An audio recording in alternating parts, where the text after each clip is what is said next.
मैं कुंवारी थी, लेकिन प्रपोजल के दौरान मेरा वाटर ब्रेक हो गया। पहले तो मुझे लगा कि जमीन पर गिरा वाटर सिर्फ मेरी ज्यादा खुश होने की वजह से हुआ हादसा है।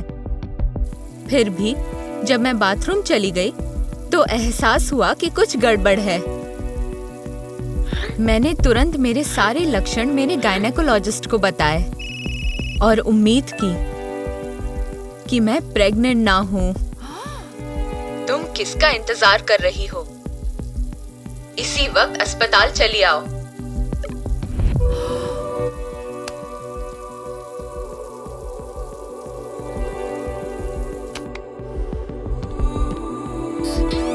लेकिन जैसे ही मैं बाथरूम से निकली, बाथरूम का दरवाजा उसे टकरा गया। वो पूरा वक्त वही खड़ा था और उसने सब कुछ सुन लिया। जैक ने कहा कि हमें हमारे फ्यूचर प्लान्स कैंसिल करने होंगे। खुशकिस्मती से उसने शादी नहीं की, एंगेजमेंट डिनर की बात कर रहा था। आखिर हमारी मंगनी से पहले उसने चुपके से क्रूज की टिकटें खरीद रखी थी। हम अभी समंदर के पार जाकर हमारे प्यार का जश्न मनाएंगे। अरे नहीं, फ्लाइट से बात बिगड़ जाएगी। मुझे अस्पताल जाना था ताकि पता कर सकूं कि क्या हो रहा है। इसीलिए मैंने चिढ़ना शुरू किया और शिकायत की कि मेरा सामान पैक नहीं है।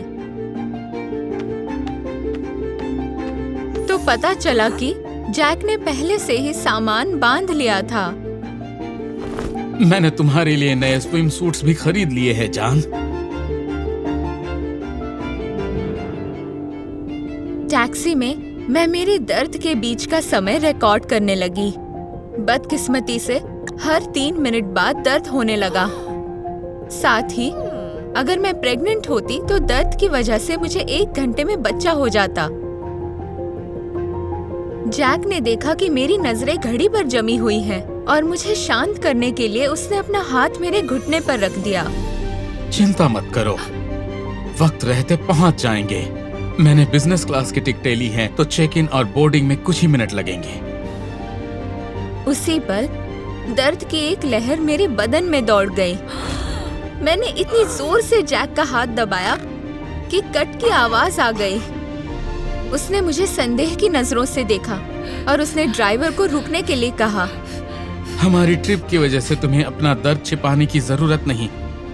तुम्हारे हालात देखते हुए लगता है कि तुम्हें अपेंडिक्स है ना? मैं अपने मंगेतर के साथ पूरी ईमानदारी बरतना चाहती थी, तो मैंने उसे जो हो रहा है वो बता दिया, लेकिन बस थोड़े ही डिटेल्स में। अचानक मुझे गर्मी का एहसास होने लगा और दर्द बिजली की तरह पूरे शरीर में दौड़ने लगा। जैक कार से निकला और उसने सड़क का जायजा लिया। वो दूसरी कारों से भरी थी जो हिल ही नहीं रही थी।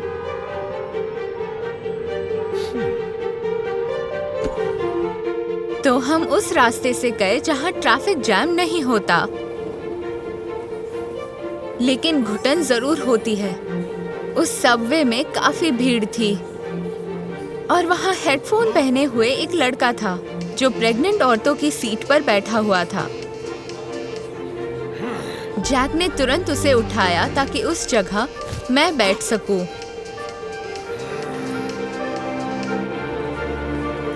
मैं बैठना तो चाहती थी, लेकिन डर के मारे मना कर गई, क्योंकि मुझे यकीन था कि अगर मैं बैठी तो प्रेग्नेंट औरत की तस्वीर देखकर जैक सारी कड़ियां जोड़ लेगा और सब समझ जाएगा।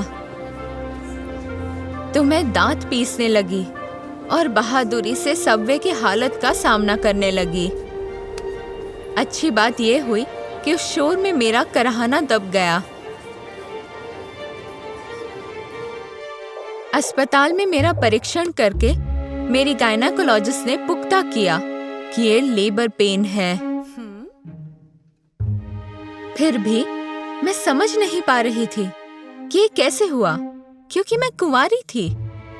वो तो तुम्हें और तुम्हारे बॉयफ्रेंड को पता होगा। मेरा काम तो बस बच्चे की डिलीवरी करना है। दुखी होकर मैं कुर्सी से उछल पड़ी और डॉक्टर को मुझे 1 मिनट देने को कहा ताकि मैं बाहर जाकर जैक को सब कुछ बता सकूं। मैं तुम्हें शादी के तोहफे में अपनी वर्जिनिटी देना चाहती थी, मेरी ईमानदारी का सबूत। लेकिन अब मुझे बच्चा होने वाला है। हे भगवान, ये तो किसी टीवी सीरियल या रियलिटी शो जैसा हो रहा है। मैंने उससे बताया कि अगर वो चाहे तो मुझे छोड़ सकता है।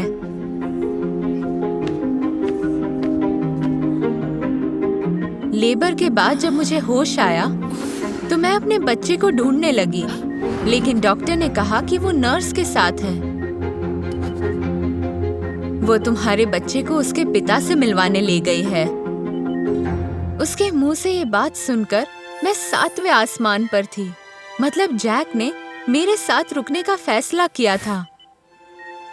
मैंने डॉक्टर से मुझे व्हील चेयर पर बिठाने की विनती की। फिर मैंने जैक को हॉलवे में अपने बच्चे को उठाए देखा। वो नर्स से पूछ रहा था कि एक वर्जिन लड़की माँ कैसे बन सकती है। उसने कहा ऐसा हो सकता है, लेकिन बहुत ही दुर्लभ घटनाओं में। ऐसा होने के लिए दोनों का पास आना जरूरी होता है। वो कंफ्यूज हो गया क्योंकि हमारे बीच कोई शारीरिक संबंध नहीं बना था। माफ करना, लेकिन मैं इस बच्चे का पिता नहीं बन सकता। ये कहते हुए उसने बच्चे को नर्स के हवाले कर दिया। मैं जानती थी ये हमारे रिश्ते का अंत है।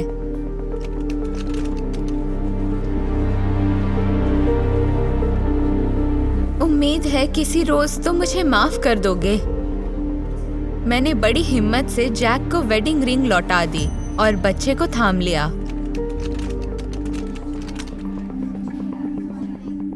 अगले दिन मेरी गायनेकोलॉजिस्ट ने मुझे एक ब्रोशर दिया जो अकेली माँ को बच्चे कैसे पालने हैं ये सिखाता था। ठीक उसी पल जैक वार्ड में दाखिल हुआ। प्लीज रूम से तुरंत बाहर चले जाओ। क्यों? तुमने तो मुझे बुलाया था डॉक्टर। जैक ने कहा कि उसे पता है कि मेरी प्रेगनेंसी के लिए कौन जिम्मेदार है, मेरी गायनेकोलॉजिस्ट। आखिरकार वो जैक की एक्स गर्लफ्रेंड जो थी।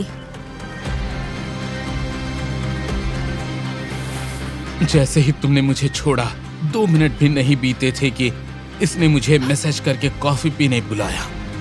उसने यकीनन मना किया, लेकिन उसे कुछ गलत होने का संदेह हुआ।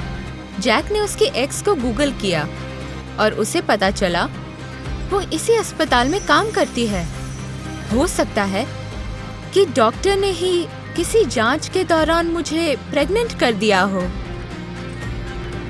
बढ़िया प्लान था, वर्जिन लड़की को प्रेग्नेंट करना ताकि बॉयफ्रेंड को लगे कि उसके साथ धोखा हुआ है। उसकी बात कुछ अजीब थी, लेकिन जितना मैं सोचने लगी तो उसकी बात में दम लगा। जब मेरा वजन बढ़ने लगा तो मैं गायनेकोलॉजिस्ट से मिलने गई, तो उसने कहा कि हार्मोन्स की वजह से है, जल्द ही सब ठीक हो जाएगा। उसने मेरी नासमझी का फायदा उठाया और मैं समझ नहीं पाई कि मैं प्रेग्नेंट हूँ। ये साबित करके दिखाओ, जग्गा जासूस कहीं के। खुशकिस्मती से पुलिस ने केस संभाल लिया। हालांकि जैक को किसी सबूत की जरूरत नहीं थी क्योंकि उसे मुझ पर यकीन था, और उसने पूछा कि हम शादी कब करने वाले हैं। तुम्हें सच में अपना इरादा नहीं बदलना? क्यों बदलूं? मुझे तुमसे शादी करनी है, तुम्हारी वर्जिनिटी से नहीं। मैंने दोबारा हाँ कर दी और अपनी एंगेजमेंट रिंग दोबारा पहन ली। उस पागल डॉक्टर को वही मिला जिसके वो लायक थी। उसका मेडिकल लाइसेंस रद्द किया गया और उसे जेल हो गई।